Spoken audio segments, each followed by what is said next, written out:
Shalom saudara-saudara yang terkasih di dalam nama Tuhan kita Yesus Kristus. Tema renungan harian kita adalah hindari akar pahit.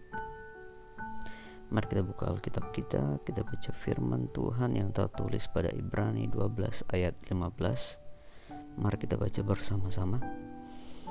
Jagalah supaya jangan ada seorang pun menjauhkan diri dari kasih karunia Allah, agar jangan tumbuh akar yang pahit, yang menimbulkan kerusuhan dan yang mencemarkan banyak orang. Demikian firman Tuhan. Apakah saudara dapat bersuka cita ketika hati saudara dipenuhi oleh kepahitan? Tentu tidak. Kepahitan hanya akan merusak suasana hati kita. Sukacita sirna dan beban hidup serasa makin berat. Namun Tuhan Yesus berkata, "Marilah kepadaku semua yang letih lesu dan berbeban berat, aku akan memberikan kelegaan kepadamu." Tertulis pada Matius 11 ayat 28. Bila saat ini kita sedang berbeban berat, biarlah kita tidak menanggungnya sendiri, tetapi kita serahkan kepada Tuhan, karena bagi Dia tidak ada yang mustahil. Kalau kita membiarkan diri hanyut dalam pergumulan yang ada, lalu kepahitan menguasai hati kita, apakah kita bisa menjadi kesaksian bagi orang-orang di sekitar kita?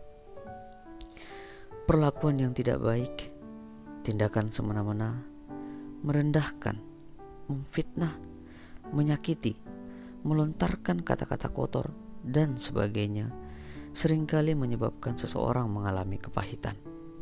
Tidak ada pengampunan, atau karena adanya iri hati dalam diri kita, juga menyebabkan kita makin terbelenggu oleh kepahitan.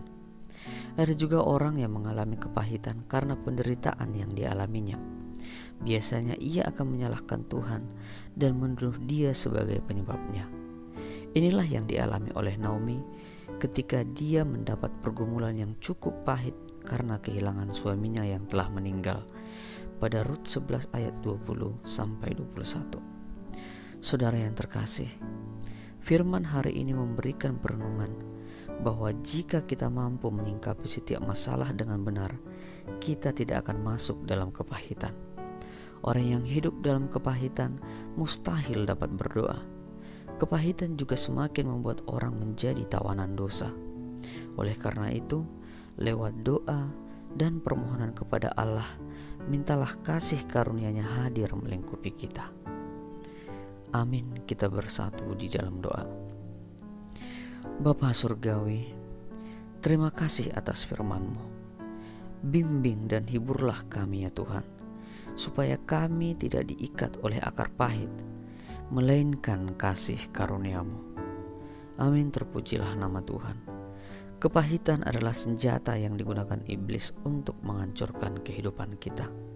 Mari kita angkat satu pujian. Kita puji Tuhan melalui Kidung Jemaat nomor 332 ayat 1-2.